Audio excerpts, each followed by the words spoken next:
Marley Caden today. It's time for the big three. 3 stocks, 3 charts, 3 trades. Rick Ducat, of course, will take us through the charts, and here to take us through the trades and some general thoughts is Jason Brown, a stock market expert at thebrownreport.com and author of The 5-Year Millionaire.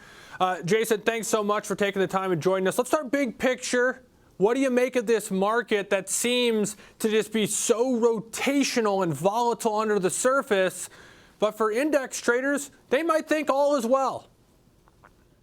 Yeah, Alex, good to see you. Good to be here. And just looking at the market, we're at a pivotal moment, and I'm speaking specifically to S&P 500. You know, we've been in this wedge pattern where we're running up against resistance, making lower highs, and then the rise to the top has not been met with an increase in volume. So I've said this probably a few weeks in a row. I'm long-term bullish, but short-term, I'm skeptical. I think we're due for a reset and a pullback.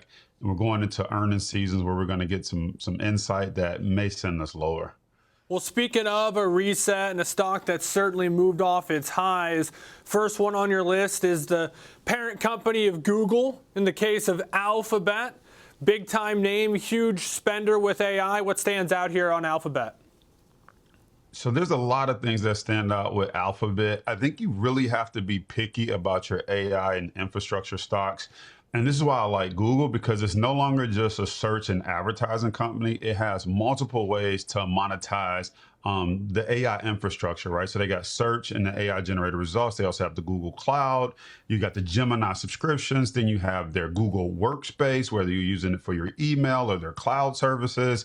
Then obviously YouTube advertising and data center. So when you take that moat, it's kind of like they're similar to Apple. That's the best comparison I can make. That whole ecosystem is what makes it a good company. So you're not just betting on one thing going right. Most companies, they're still trying to figure out AI and their distribution, but Google already owns distribution. In fact, the rumors that they have the license with Apple as well, which will most likely be the AI interface that comes out whenever Apple announces the Siri refresh. But here's what stood out to me about Google before we get into the charts.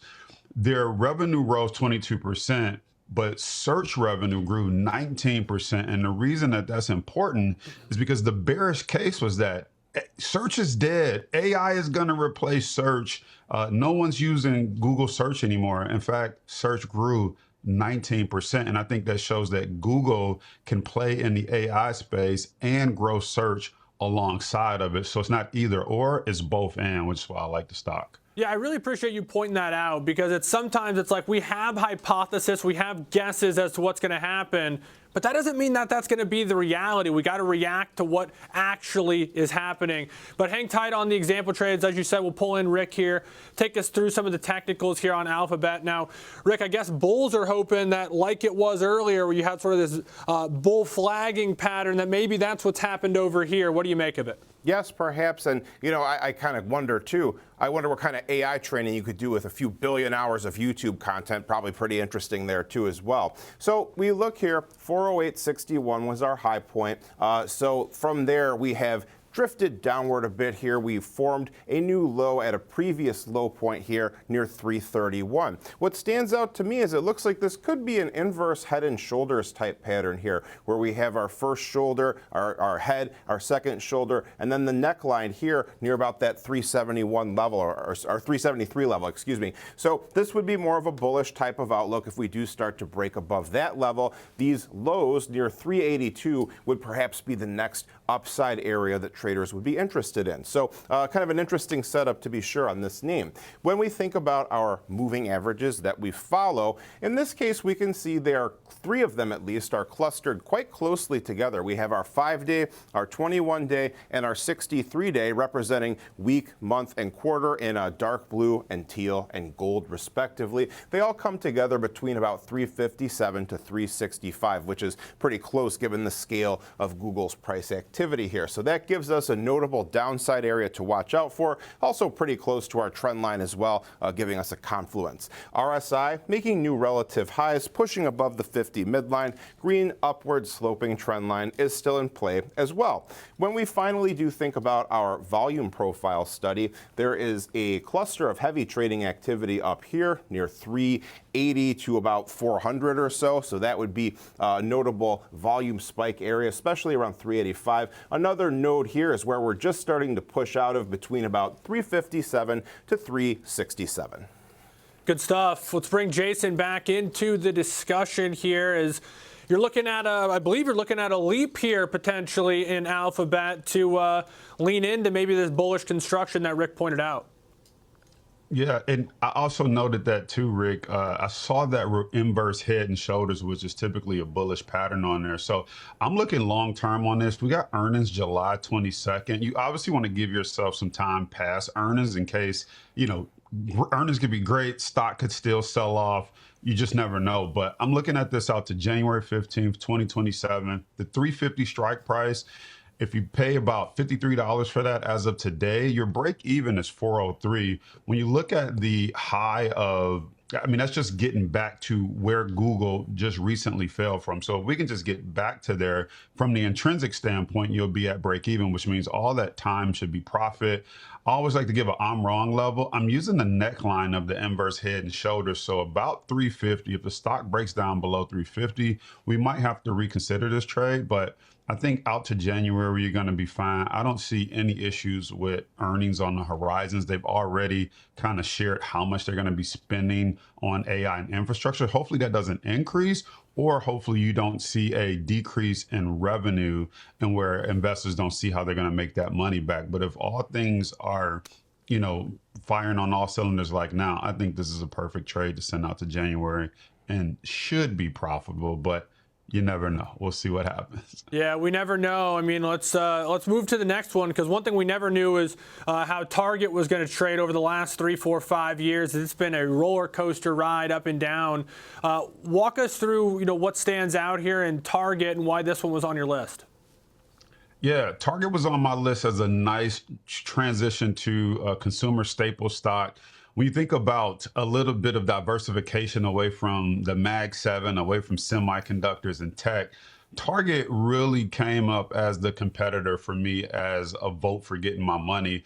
You have to think there's only really two major retails. You got Target and you have Walmart. Neither one are going out of business.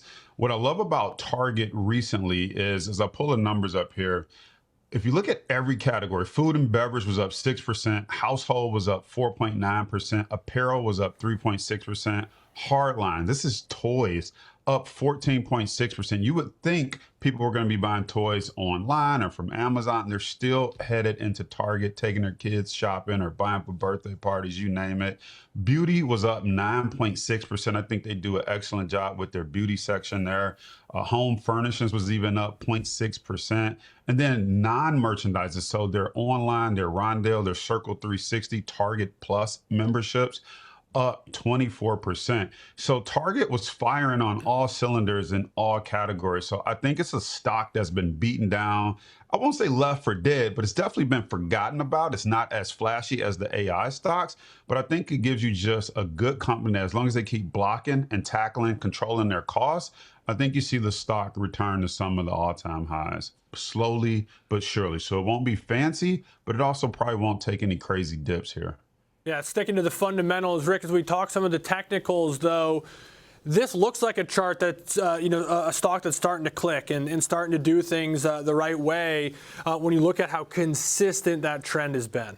Yeah, especially, too, up 69% from our lows that we hit here, 83.44. So a nice move from there, to be sure, and one that seems to be accelerating in the shorter term once again. So first, you could say we have our channel type shape here between our two white lines. You duplicate the lower boundary, put it across the highs, matches up decently. But we had several upside excursions here, and this is not really supposed to be a trend line denoting necessarily firm resistance, just kind of trying to describe the price action here. More recently, you could see we had a sharper, steeper, shorter term upward sloping channel here. We have not quite taken out those previous highs, 142.82, but we're getting quite close here. So that will be another potentially interesting development. If we were to exceed that level, it could trigger the breakout type of activity that traders often look for, that the cascade of orders gets activated when we do breach some significant high water mark. So old highs here as well, near about 137.87. Old highs here as well, near 133. A notable low point near about 125. So those are some horizontal areas to keep in mind. Our moving averages diverging apart from each other. The faster ones are above the slower ones. Not really too much to say about that situation. 5-day EMA is the closest, near about 137. RSI trending upward. We are short of the overbought area, but that would be the next step. For traders to be on the lookout for would be a push above the overbought area and a concurrent push above our old highs with price. So that would be the situation that you'd want to see if you were bullish. Finally, volume profile shows a notable node area here, 127 to 130. That's our closest one to consider. Good stuff. Thanks, Rick. Let's bring Jason back in. You're looking at a trade and target, kind of similar idea as Alphabet. Absolutely. So on the upside, I'm seeing resistance longer term around the 180 level. So that gives us about potential 40 points to the upside, but it's going to be a slow grind to get there. So I'm looking at the June 17th, 2027, 130 strike price call option. So that gives you pretty much a full year. Net debit is going for about 23.50. So your break even is 153.50. Again, if we get there, you're going to have a ton of time left as long as we can get there before a year, which is only about, I think, 15 bucks or so from where it's at right now. I don't think that's too much to ask for the stock to do a year from now, considering it was up 4 points yesterday. And then the I'm wrong level, I would have to give this one a 3 to 5 points breakdown below the 50-day moving average. If it breaks, starts to buck the trend and head back down, we want to shut this down. But right now, I like it. It's trending up. The moving averages are pointing up. As Rick pointed out, there's an uptrending channel. I think you ride the wave here. All right, and last one, totally different space. You're looking in the quantum world, and you got your eyes on IonQ. What stands out here? Yeah, what I like to do is mix in both bullish and bearish trades, or sometimes mix in different strategies, condor, spreads, etc. And so this was my bearish pick. When I looked at IonQ, you can look at the chart, and I know Rick will go through the chart, but it kind of it double topped, and now you have all the moving averages breaking down, the stocks turning lower. But when you think about what they do, so they develop these quantum computers with their trapped ion technology. And so for the listeners at home, that just means they're, instead of computers using bits that are 0 or 1, quantum computers use what's called qubits. So they basically can do more complex mathematical complications or calculations, I should say. So drug and material discovery companies, cryptography, cybersecurity, financial modeling. When you put that into regular terms, that just means big corporations. And so to me, the real question is there enough demand from these big corporations for them to keep growing and continue to hit their numbers? If you look at their most recent earnings report, 60% of their revenue came from their commercial customers.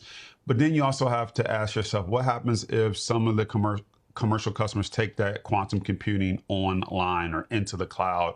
Or what happens when Apple or Microsoft comes out with a lower cost version? I just wonder what that's going to do to their margins. And I think it's being represented in the chart. So I'm bearish on this stock. Yeah, and so much of it's the story as well. AI infrastructure and the AI trade just been under a bit of pressure lately. And this is just even a higher beta version of some of those names. But speaking of beta in the charts, you got a chart here behind us, Rick. And as he pointed out, as Jason pointed out, hit a kind of a double top, but plunging off that level. Yeah, retreating back to some gap levels that we identified here. Pretty consistent downward channel as well. We had a notable high point here connecting these subsequent highs. You could extrapolate, duplicate the line, put it along the lows to give you a general idea of the boundaries here. But we've retreated all the way back down here to this green line that comes in near 36. The gap was roughly 36 to 38 or so. So that's where we find ourselves now. These gap levels can often come back into focus down the road. We have filled this one for now. Remains to be seen if we move lower. If that were to happen, another gap stands out down here near 30. So that would be another pretty significant plunge when we're already down almost 58% off our highs. So a difficult situation for the bullish crowd in this name. Moving averages show show that our fast 5-day weekly EMA in dark blue has crossed below its slower counterparts pretty rapidly here. Our closest additional moving average beyond that 5-day EMA that comes in just shy of 39, our orange 251-day EMA, our longest term representing 1 year, that lines up with our channel boundary at about 45. So a significant source of support there, or excuse me, resistance there potentially if we were to test it. RSI also not cooperating with the bulls. We are below that oversold threshold of 30, typically regarded as a sign of further weakness to come in a trending market, kind of counterintuitive to the name. Volume profile shows that we could see perhaps a supportive area here between about 32 to 35. We have broken below the biggest volume area on our chart there between 40 to 50. Point of control came in 48.61, the heaviest trading area of all. Thank you, Rick. And Jason, last one. Now, you already told us it's going to be on the bearish side, but how does the approach differ when you're looking at IonQ in terms of maybe timed expiration, strategy, etc.? Well, we all know that they say the bulls take the stairs up and then the bears jump out the window, right? So stocks just plummet when they go down. So I don't think we need as much time on this one. I'm looking at the October 2026 put option, the 40 strike price, paying about $9 for that, which means your break even is at 31. You have about 92 days. When I look at the chart here, the stock, I'm looking at support around 30. So, I mean, you could get anywhere between an 18 to 20% drop from where it's at right now. If it breaks down even further and goes down to about the $20 level, I mean, you really could, pick up a potentially 30 to 40% drop on the stock. The other thing I looked at is the last earnings, even though they had a beat, I think on EPS and revenue, the stock eventually just plummeted and sold off, which kind of lets me know if there's any type of upset in the upcoming earnings, it could be lookout below for the stock. And then even if they have any improvement, it doesn't look like it'll get rewarded. So that's why I think the 90 days is warranted and enough to see what's going to happen with this to the downside. Really appreciate it. Jason Brown, Rick Ducat, thank you both for being here and walking us through 3 stocks, 3 charts, 3 trades. Coming up